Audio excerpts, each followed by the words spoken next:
When customer expectations shift, the market changes. When a new app arrives in the market, everything changes. This means that relevance is rented. Many people think that because they went to a particular university or they work for a particular company and they have been in the industry for so long that this makes them relevant. But no, relevant is becoming a moving target. What used to make you relevant, what used to make me relevant, is now being challenged by artificial intelligence. The moment you think you figured everything out, you're already behind.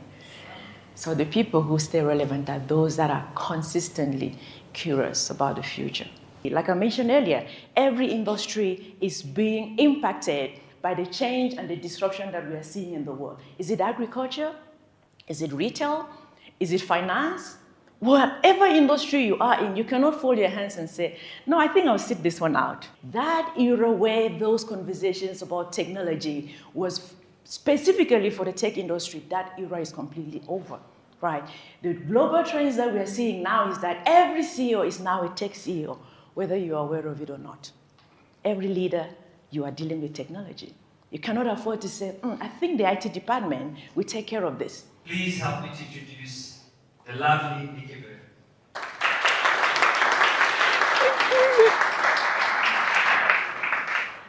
Thank you so much. Wonderful. Anyone in the room heard about me before today? Wow, my friends have been telling me I'm very famous. Apparently they've been lying, right? This is a big room.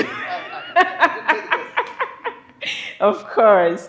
I'm very excited to be with us this morning, and our conversation this morning will be about the new rules for relevance, right? And it got me thinking, when you are younger, you can only hurt yourself, maybe if you got into an accident. But when you're getting old, you can hurt yourself by simply sneezing the wrong way. Can anyone relate? You have to brace yourself when it's coming, like, okay, now we can do it, right? Those are signs that you are getting old, okay?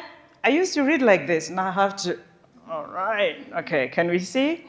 So those are signs you are getting old. And now, because I wanted to talk about this topic, it got me thinking, are many of us paying attention to the signs that we are becoming irrelevant as the world is changing? Yes, you and I know when things are getting out of hand, like, oh, I woke up this morning and I found something here, it wasn't here yesterday. It's a sign you're getting old, right? But are we aware when we are getting irrelevant, or maybe what we know is no longer relevant for the marketplace? And we are facing global disruption. Every industry, everyone is facing or feeling what is happening in the world today. Global disruption. You get up in the morning, there's one news article or the other. We saw the wall of worry from Bruce just now, and that is what is happening in our world today. So disruption is no longer something that happens to, somewhere else or to someone else. It is happening to everyone all at the same time.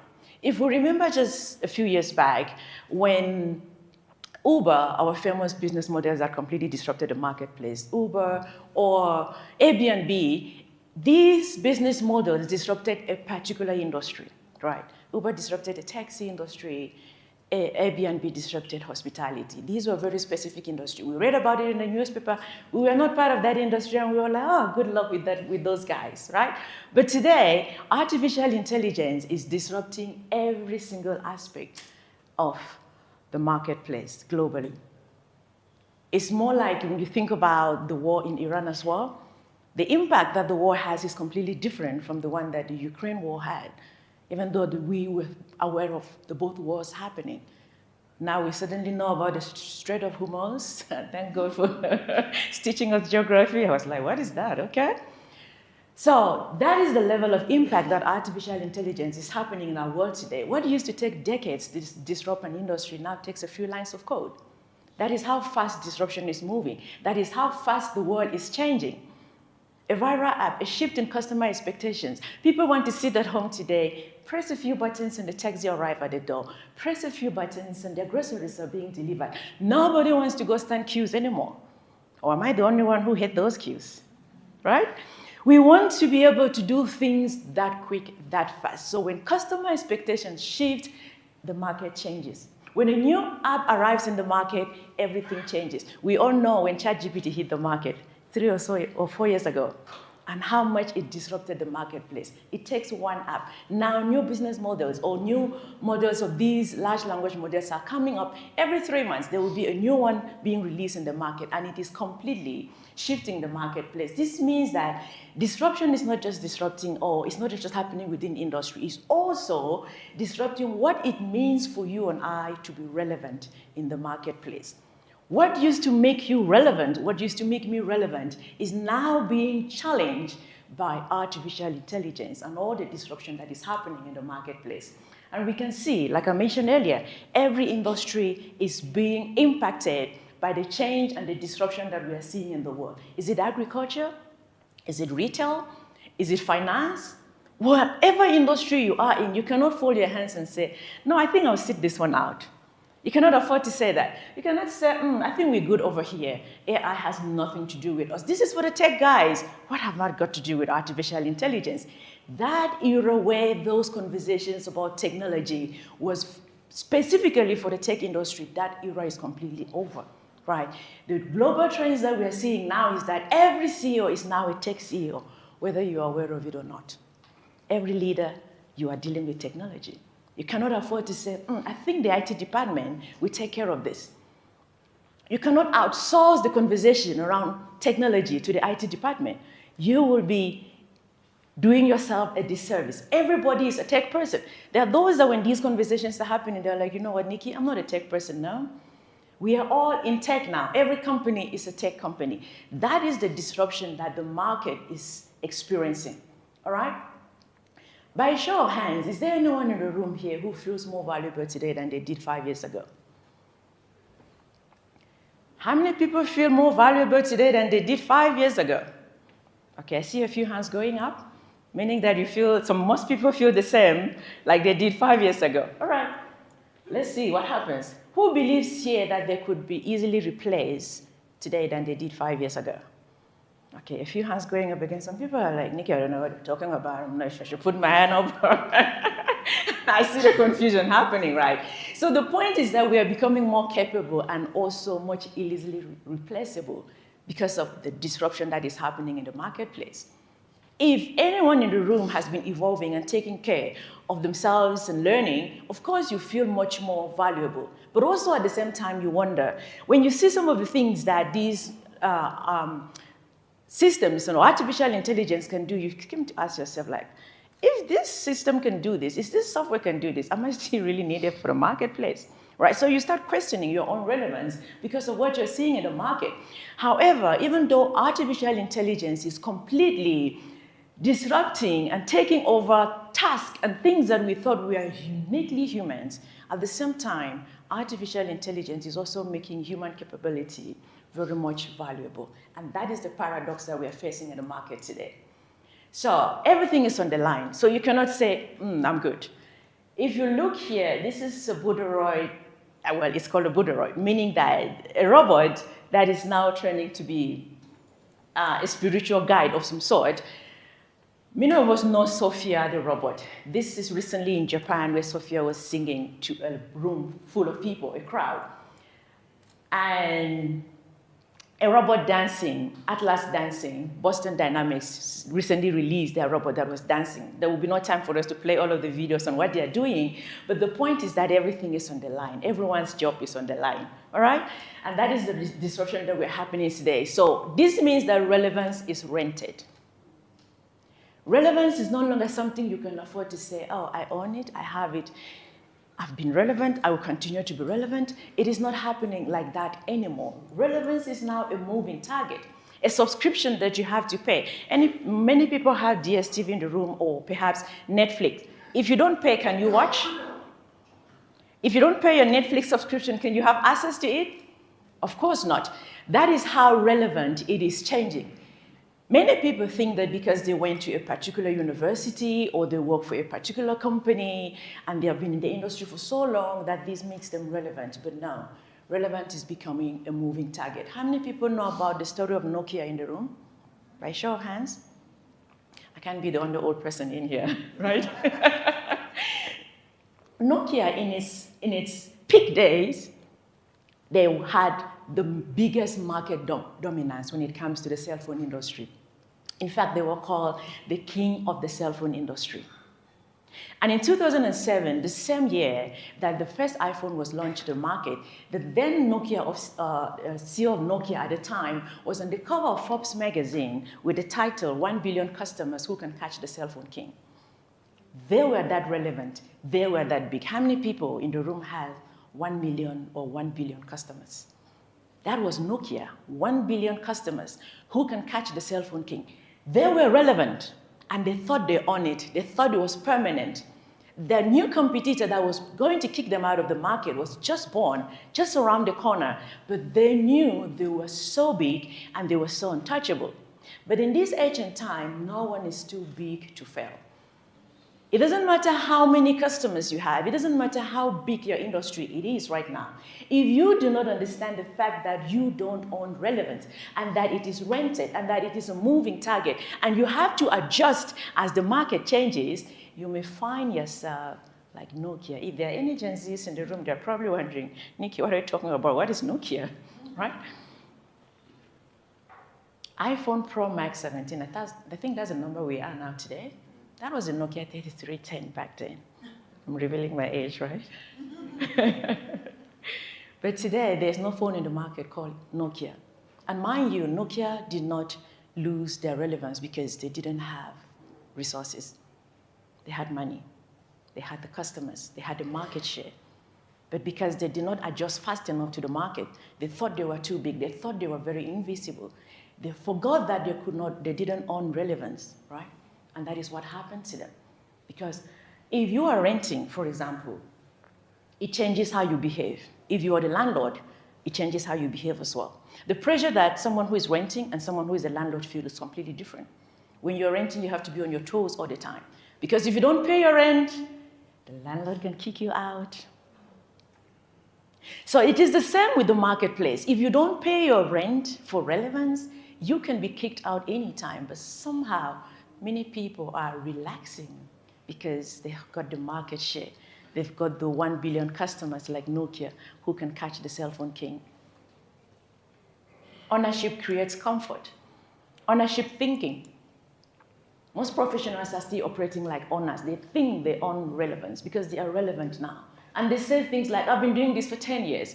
I know this industry. I have experience. Do you know how long I have been working here? Do you know how long we have been doing this? That's ownership thinking.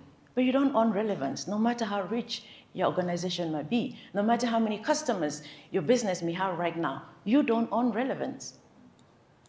Organizations that treat relevance like ownership, they do the same thing. They overvalue experience, undervalue adaptability, and respond too slowly to change. Again, the story of Nokia, they responded too slowly to the disruption that was happening in the marketplace at the time. You can have everything, but if you are responding too slowly to change, you can risk losing your market share. Perhaps not just losing your market share, you can risk being kicked out of the market like Nokia was kicked out, the king of the cell phone industry being kicked out. The king was not just dethroned, the king was dethroned and kicked out of the marketplace because they thought they owned relevance. I don't know how long you've been in your industry, I don't know how long your business has been in the market. If you do not adjust fast enough, you risk being kicked out of the market. Because AI is not waiting for late adopters.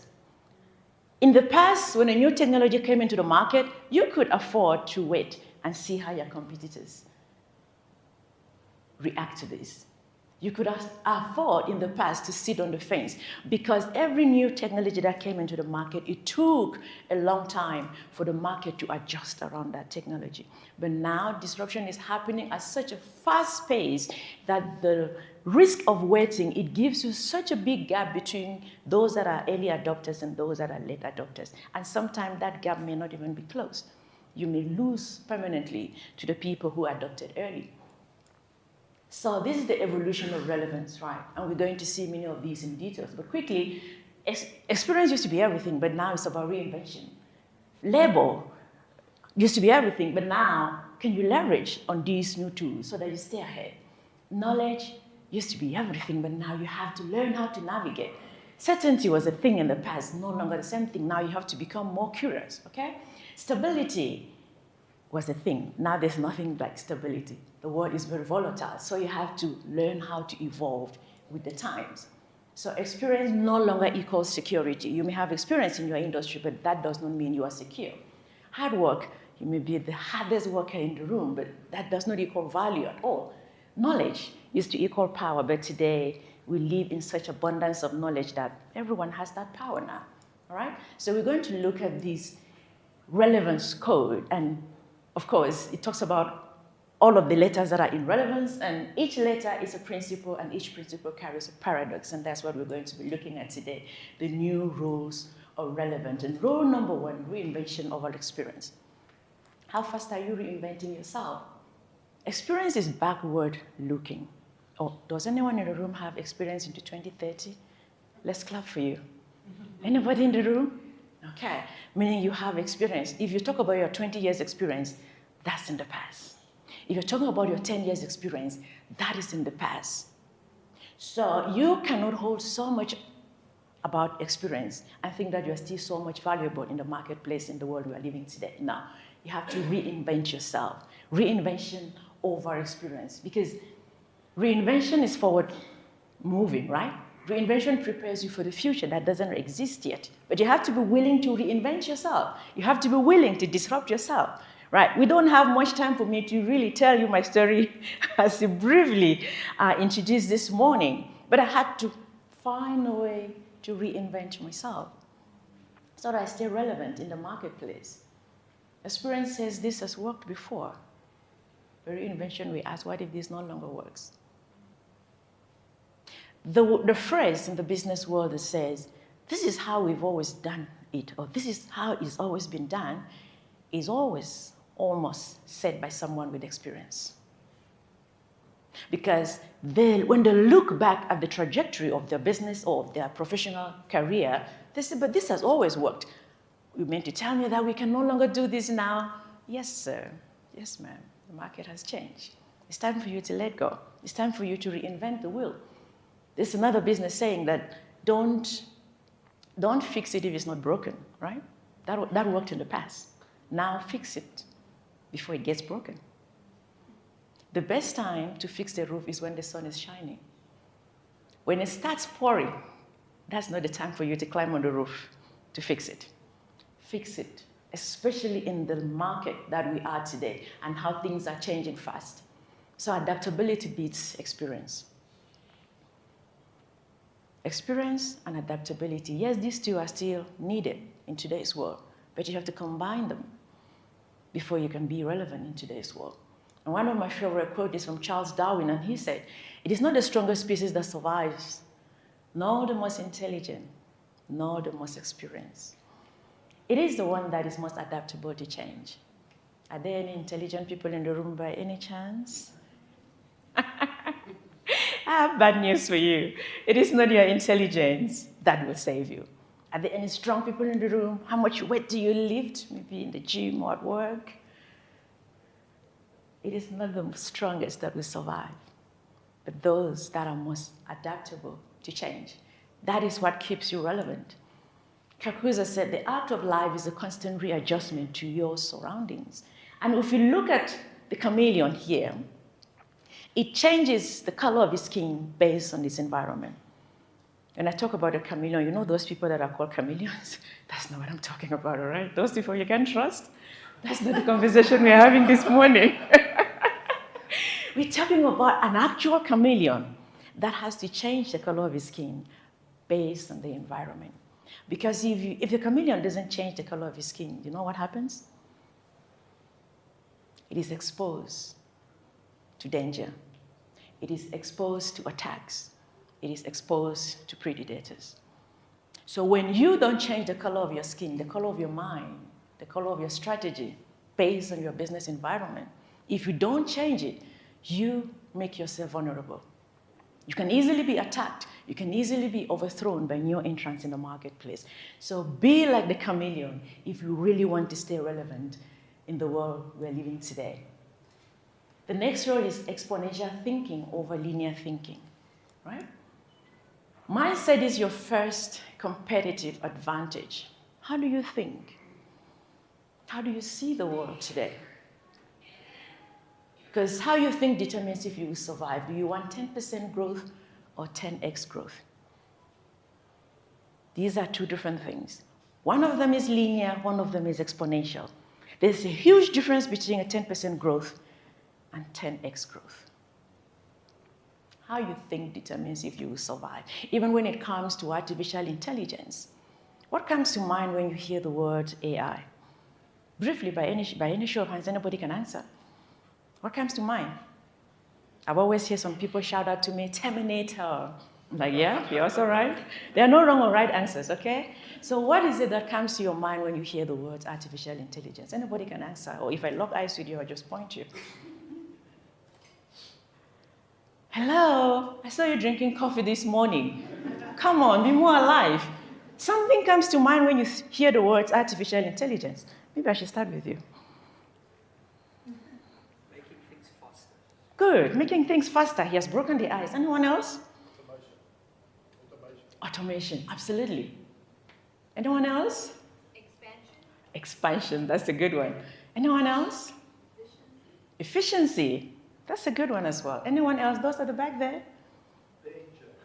Danger, absolutely. There are no wrong or right answers, okay? Every answer is true because artificial intelligence is not one thing. It's multiple things. There's not just one truth to AI, but multiple layers of truth and multiple angles of truth.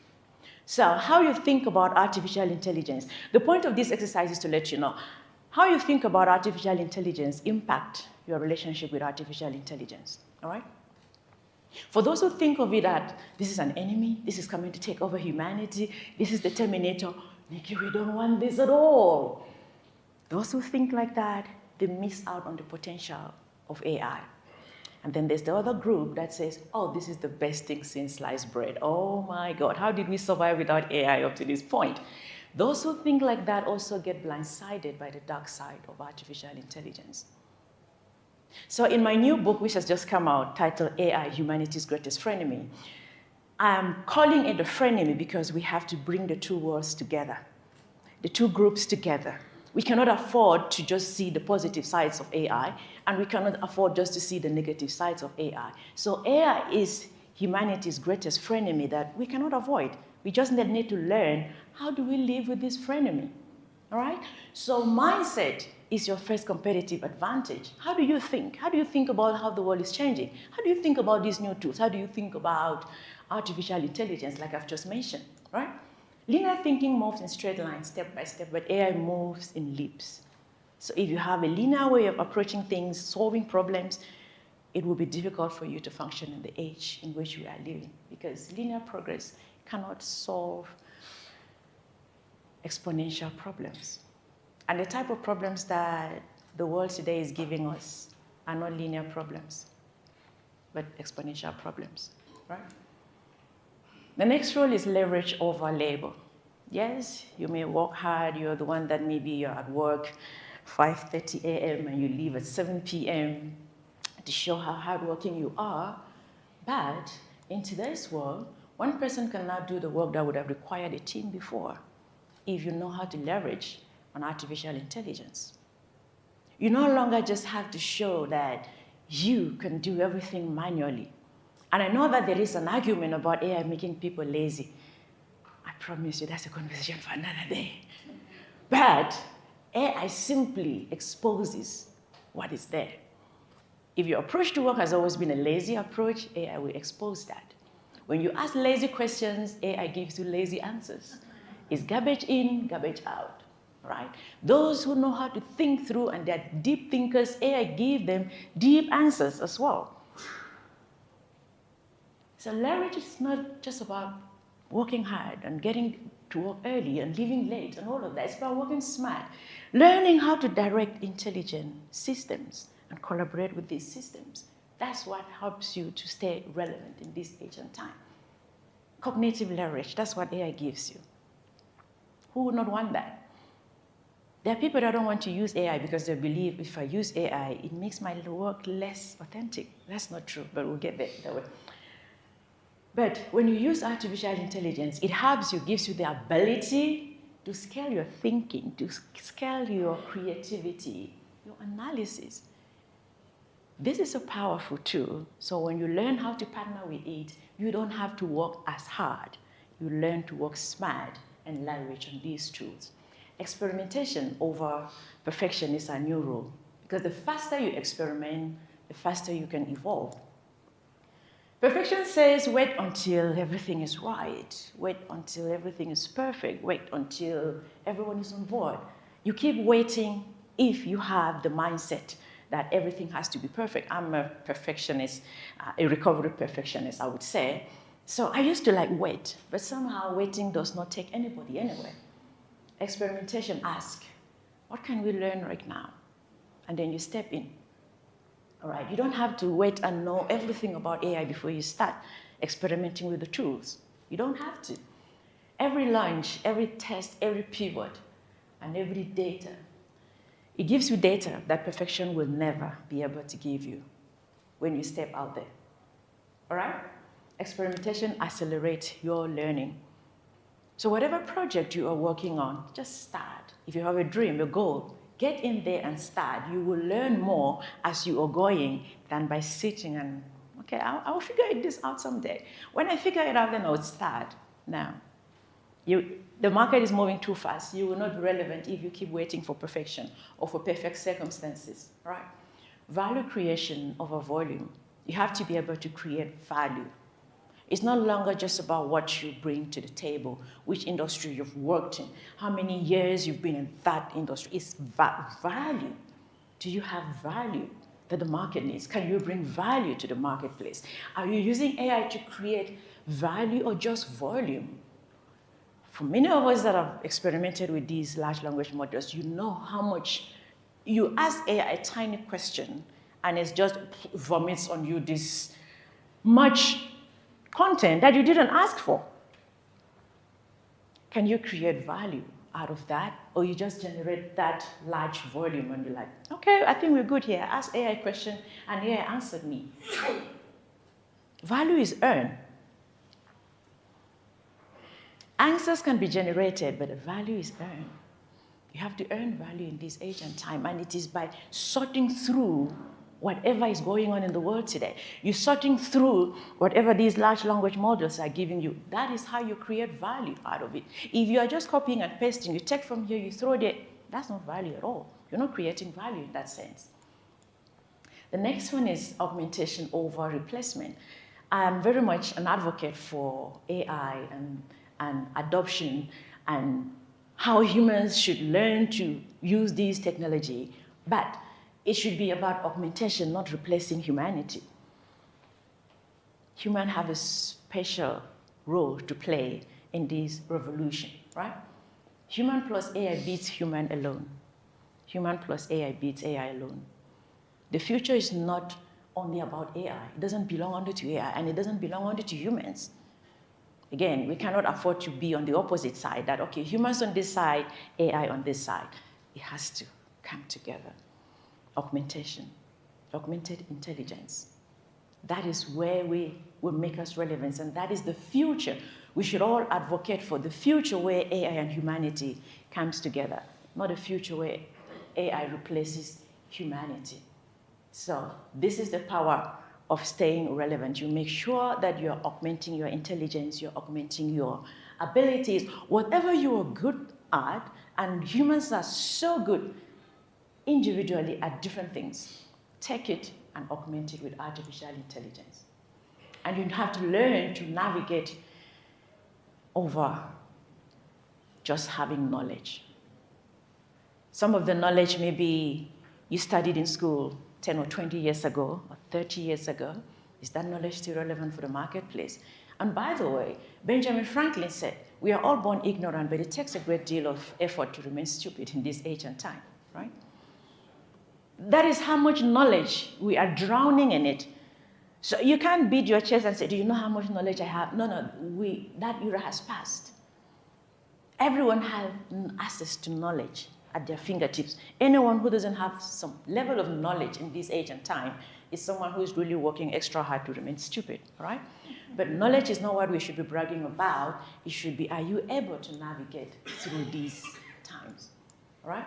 Now, because navigation is about asking the right questions, connecting the right dots, making sense of overwhelming information, which AI can give us really overwhelming information. Can you make sense of that? Choosing a path where there are too many options. Can you filter, can you interpret, and can you apply what you know? It's not just about knowing. Yes, you have to be able to filter, sort through it, connect the dots. That's what keeps you and I relevant today, not just knowledge alone. Now, you have to be curious, like kids, right? Kids want to know what is happening there. If you said, tell them no, why, mom, why? Why can't I do this? Dad, why can't I? Like, those are kids.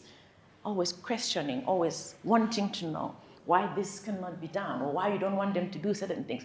That's curiosity. So instead of wanting to know everything, wanting to know what will happen in the future, rather be curious about the future. Rather be curious about the market. Rather be curious about the new business landscape rather than hoping, oh, back in our day, we could make 5 years plans and things will come to pass. But now, we're not talking about 5 years plans anymore. We're talking about maybe 6 months plans, 12 months plans, 24 months plans. Because that's how fast the world is changing. So rather be curious than wanting everything to be certain. Certainty closes your thinking. Certainty kills evolution. The moment you think you figured everything out, you're already behind. So the people who stay relevant are those that are consistently curious about the future. Curiosity is a powerful skill in this age and time. An ability to wonder, how is technology impacting my specific industry? That is curiosity. Maybe you're in healthcare, maybe you're in agriculture, you're in retail, you're in finance, whatever industry you are. Ask the question, how is technology or how is artificial intelligence specifically impacting my particular industry? Or how is AI impacting my profession? Because many times when I give this talk, someone will ask me, Nicky, this is so overwhelming. Where do I start? I say, start where you are. What industry are you in? Don't try to know everything about AI, but simply ask, okay, I'm in retail. How is AI changing the retail industry? I'm in supply chain. How is this technology impacting the supply chain? Start where you are. That level of curiosity that is aligned with your particular work will help you navigate this technology faster than wanting to know everything about artificial intelligence. Bring it close to home. Have curiosity about your specific industry and what you're currently doing. Deepak Chopra said, every time you are tempted to react in the same old way, ask if you want to be the prisoner of the past or a pioneer of the future. Many people are still holding on to the past because this has always worked. Now you still want it to work now. That is you being a prisoner of the past. Because pioneers think differently. In an exponential world, nothing stands still. Everything is in motion. And you have to learn to move with the times. Markets are shifting, rules are mutating, value moves. Everything is completely being disrupted. And every disruption forces a choice. Are you going to evolve or are you going to stay behind? Are you going to be a pioneer of the future or are you going to be a prisoner of the past? You've seen so many disruptions comes and go and you're like, oh, I'm familiar with how this works. We've seen this in our industry before, but the reality is that AI is significantly different from many of the technologies we've had up to this point. Significantly different, so much that even many of the people building the AI don't even understand how it makes certain decisions, hence the black box term with the AI industry. So we cannot afford to say, no, I know this, I've done this, I've been in the industry for 50 years or 30 years or 40 years, right? Don't protect the past, but step out to build the future. And one of my favorite quotes is from Arvin Tavla, and he said, the illiterate of the 21st century will not be those who cannot read and write, but those who cannot learn, unlearn, and relearn.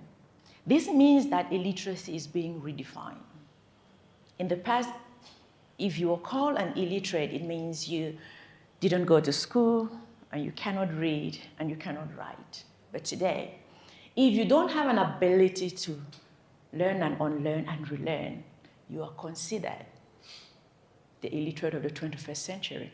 And I hope there are no illiterate of the 21st century sitting in the room with me this morning. Right? In fact, learning is easy. Where we have a problem is in unlearning. As humans, we don't want to unlearn. It's difficult. It's easy for many of us sitting in the room here to sign up for a course. It's easy for us to go back and finish the master's degree or a PhD or whatever we've been doing. It's much easier than to unlearn something that no longer works. And if you don't have an ability to unlearn a particular mindset, if you don't have an ability to unlearn a particular strategy that no longer serves your company, if you don't have an ability to unlearn that, you are considered the illiterate of the 21st century. Anyone who stops learning is outdated, whether at 20 or at 80. So it's not about age. You can learn and unlearn at any time, at any point in your life. In fact, some 20 years are old because mindset, age is a mindset. You are as young as you think, and you are as old as you think. It's mindset. AI culture. Many companies today are pouring millions and buying the tools and adopting the new technology, which is good, it's great. I mean, if you're not adopting the technology, well, we need a special session for you, all right? You need to adopt the technology, otherwise you cannot compete with those that are adopting the technology. But there is one missing ingredient, which is usually the culture aspect, the people that are being left behind. Because you cannot build an AI-powered business on top of a fear-based culture. So AI culture is critical. And one of the ways to talk about this is, I mean, if we look back when ChatGPT hit the market, right? Suddenly, many people, their work, they will submit a report, a project they were working on, and it's impeccable. Suddenly, they're like, wow, did you do this or did you use AI? And people will be like, what? How can you even ask me that? So people were very defensive about using artificial intelligence. They didn't want anybody to know that they're using artificial intelligence. And we're thinking, like, but I've been working with you up to this point. How can you just become so impeccable overnight? I know you use this, just admit it, like, no, I didn't use it, right? So we had people becoming that defensive, and it's been 3 years in now since ChatGPT hit the marketplace, and there are other tools, Gemini, Copilot, Claude, and still in many organizations, people cannot still openly admit to using AI. For me, that's the first sign that the culture is broken. Because there is nothing shameful about being innovative and being futuristic and playing around or experimenting with these new tools. So if there is still a shame that lingers to admitting that you are using AI, you are protecting the past. You are not pioneering the future. Maybe as a leader listening to me, how do you have conversations with your people about the use of artificial intelligence? Because people seem to feel that if they admit to using AI in this report, it means they're not competent enough. But I have a different view about that, something I've written and explored in my new book. If people are not using AI in your organization, they are not putting those ideas under the microscope. They are not exploring all the corners of that idea. In fact, it is an idea that is not well cooked if AI was not used. That report, when it's submitted to you next time, ask them, did you use AI? Not in a way to bring them down, but in a way to encourage them. that for this report to be fully cooked, we need AI. We need AI to zoom in on it. So we need to take away the shame of using AI from organizations. We need to take away the shame of using AI from our teams. Let people be willing to admit with pride, with their full chest, yes, I use AI. How many people have heard about the AI policy story that has been making headlines all over the place here in South Africa? Right. By the way, I live here. Sometime when they introduced me that I'm from Cameroon, people think I arrived last night, all right? I've been living here for almost 2 decades, so South Africa is my second home. So the AI policy has been on the news because there were references to the policies that could not be verified because AI hallucinates all the time. And I was telling people the other time that if the culture was not broken where people are so afraid to admit to using AI, that policy would never have been released to the public in the way it was. Because this went through multiple layers before it was released to the public. Whoever was going to check the policy before it was released, they were going to be looking for something very specific, AI hallucination. But today, people are doing work with AI. The other people who are checking the work are checking it with AI. Nobody's admitting to each other that we're using AI here, and disasters like this are happening because there is still that shame. How can I admit to using AI? I am a PhD holder. I should be able to do this manually. If we are going to be shameful about using AI, we might as well be shameful about driving. Who walked here this morning? Hello? If we're going to be shameful about using AI, we might as well be shameful about sending emails. Don't send emails anymore. Just look for your colleague's address, knock at their door and say, hello, I came to deliver a message. We have a meeting on Monday morning. Bye. But today we send emails. That makes it easy. We make phone calls. But somehow we feel we are less competent to use AI. That shame today should be removed because AI culture is lack of AI culture is what is killing many organizations today. The AI policy debacle, as I call it, made headlines because it's a government thing, it's a big thing. But this is happening in organizations in small quantities, and everyone, they're sweeping it under the table. So the next time someone submits work, ask them if they use AI. If they didn't, ask them to go back and use AI because you want a fully cooked report, all right? And so, as we get to the end, there are no neutral grounds, there are no neutral positions, all right? If you hold on to what works, or you have to evolve or go beyond it. Play it safe, or you think in leaps. You stay busy, or you become scalable by leveraging those new technologies. You wait to be right, or you move and learn along the way. You can produce more and more and more, or you produce under what matters. Compete with AI or learn to collaborate with it. You can collect answers or you can learn to question them. Depend on your old beliefs or expand on them. You can stay the same or you can choose to stay relevant. Ladies and gentlemen, that is the Relevance Code, and these are the new rules for relevance. Thank you so much. You have to ask yourself, are you going to take action and empower yourself, or are you going to bury your head in the sand? I hope no one is picking option B, so it's been a pleasure being with you this morning. For those who want to connect with me, I am still Nicky on LinkedIn. Thank you.